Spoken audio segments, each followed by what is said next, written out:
Hello all. Before I start the speech, I recommend you to record this speech so that you can share it with relatives and those who are in high school, so they can have all the basic knowledge on what to do when planning for college. Now, let's begin the speech. Have you guys ever decided on what to do after you graduate high school? Have you decided on going to college or getting on with a job? Have you decided what career you would like to have? Have your schools ever taught you enough about choosing what you would want to do later in life and the basics of college? Well, in my speech, I will tell you all about the basics of the choices after high school, especially college, and how to prepare for your future. No matter if you have already graduated, have a degree or a job, or even still in school and a child. First, let's talk about college. Most people choose college after they graduate from high school. They either go to a college or a university. It helps them learn more information on how to work the job before they can get into the workforce.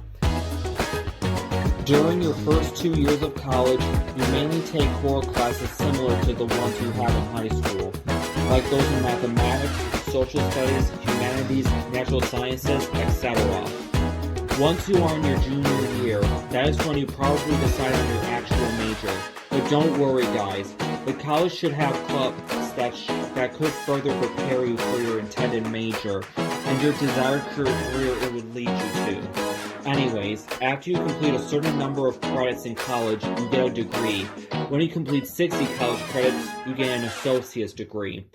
An associate's degree is like a high school diploma, meaning no actual major is mentioned on the diploma, but you do learn in a specific area of study while pursuing it. When you complete 120 credits, you get a bachelor's degree, and that is when your major is written on your diploma. When you complete 180 credits, you get a master's degree. When you complete 240 credits, you get a doctorate degree, also known as a PhD degree. Now, let's explain the difference between a college and a university. A college is a smaller institution that typically focuses on undergraduate education. A university is a larger institution that provides both undergraduate and graduate programs. Most colleges go up to a bachelor's degree, while most universities go up to a doctorate degree. A community college is a type of institution that provides undergraduate programs and vocational or tech programs. Unlike an average college or university, a community college is only served locally, goes up to an associate's degree, and doesn't have dormitories. Now, let me tell you about how to plan for college and how to get into college. Before you go to college, you have to know what you want to study. You have to know what degree you want. You have to know what career you want. You need to know how to apply for colleges and scholarships.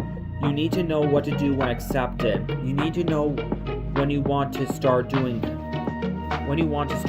college and you need to know whether you want to live on campus or not.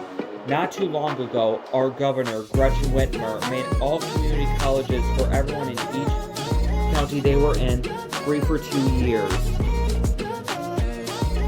So if you still don't know what to do or feel that you are not responsible to live on your own, you can go to your county's community college for your first 2 years of college. That is if you lived in Michigan, of course. That way you can stay at a farther college later for your last 2 years or more at that college. First, I will explain the basics of planning for college and applying. When you come of age to explore colleges, you must know what you want to study, what degree you want, whether you want to live on campus or not, whether you want to study in state, in town, out of state, or far away, and what characteristics you want. Do research on the internet. It is best to use apps like College Board or Xello to do quizzes to show what careers or colleges are right for you. It is also important to choose colleges whose students have an average SAT score, ACT score, and GPA that is around the same as yours, and whether they offer programs and sports you would be interested in. When you research your desired career, it is wise to know what majors would be best to study in college before you get the job. A major is the primary focus of what a student wants to study before they get a career. It ranges from 40 to 50 credits, and it's usually noted on the diploma. A minor is a secondary concentration of other courses on another subject that sometimes doesn't concern the subject one would learn in order to prepare for, and it usually ranges from 15 to 25 credits. For example, if you want to be a doctor, you need to get at least a master's degree in health or medical studies. You would need to go to a university. Well, first, it is best to get an associate's degree at a community college. Then go to a larger college and get at least 180 to 420 credits to get a master's degree or a doctorate degree. And during your first 2 years of college, you should participate in a health-related club or one that's related to medical studies while you take your core classes before studying health and medical studies. It is also best to write an essay to make acceptance more possible. I recommend you to write an essay about all the positive things about you and why you think the college should accept you, or you can write an essay on a topic that relates to your desired major. Some essays could offer some prompts. In your essay, you should use more literary words to replace simple words, so you sound better in your vocabulary. When you apply for colleges, it is easier to use Common App. When you use the Common App, you can fill out basic information and your counselors at school will fill out other information for you. October is called College Application Month because all college fees are replaced by a code that month. So it is best to apply to colleges in October or before you complete senior year. When you submit a college application, you will need to await an acceptance letter. When you receive an acceptance letter, it doesn't mean you have to attend that college. Multiple colleges can accept you. What you should do is look more into colleges and probably tour the campuses to see which of the colleges that accepted you was right for you, which feels like home to you. When you choose the right college and after you get accepted into it, you complete your registration. You would need to send your driver's license, school ID, state ID, and or transcript to the school. Then do a placement test online or in person, kind of like taking the SAT and ACT, except it being only for that specific college or university. You also register for your classes and even get to build your own schedule. The reason for this is because in college, everything is up to you. You can either register online or go to a registrar's office at the college. Now, let's talk about financial aid and scholarship. A scholarship is a payment to support a student's education, usually an award of academic achievement or other achievement as well. Financial aid is money that is given to you by the federal government. When you get money from a scholarship and if you have the money left over, you can use it for other college's expenses. On the other hand, with financial aid, if you have money left over from financial aid, you give that leftover money back to the government. Most scholarships and financial aids come in checks and are sent directly to your school, and leftover funds are given to you.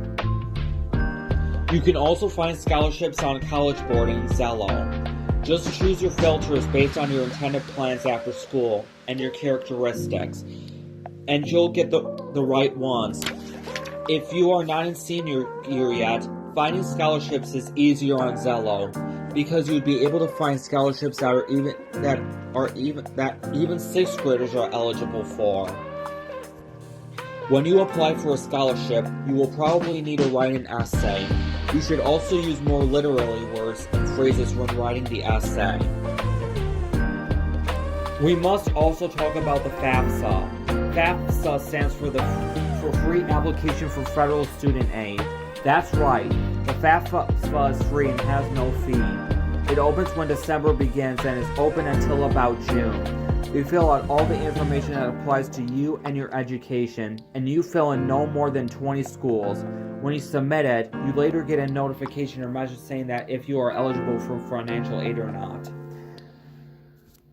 Now, let's talk about the differences between high school and college. For high school, it is constructed on a stricter curriculum, while college has more freedom to choose for whatever you want to learn. Also, with teachers and professors, high school teachers wait for students to catch up and usually give them makeup work and help them.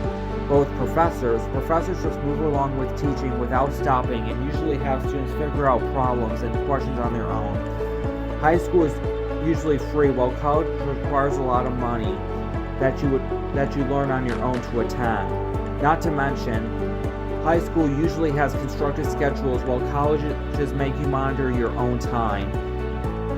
In high school, they arrange your schedule, and you take classes the same hour from Monday through Friday, but in college again, you get to arrange it however you want, and you can either go part or full time. But with both high school and college, you do get to choose your own classes. In short, in high school, virtually everything is done for you by the teachers, but in college, almost everything is your responsibility. Now, let's head on to the conclusion. College is a big responsibility. You need to know what to do after high school. Do you want to go to a college, university, trade school, or on the job? Do you want to go to a community college first, then go to a regular college or university? Or do you want to go to a college or university and live on campus? You would also need to get a large amount of money so you can attend college. Everything is your responsibility after high school. You usually learn about college in senior year, but I absolutely believe that you should be learning the basics about college as soon as you enter high school, because it won't be as stressful when you get into senior year. Well, I hope you enjoyed my speech. Goodbye now.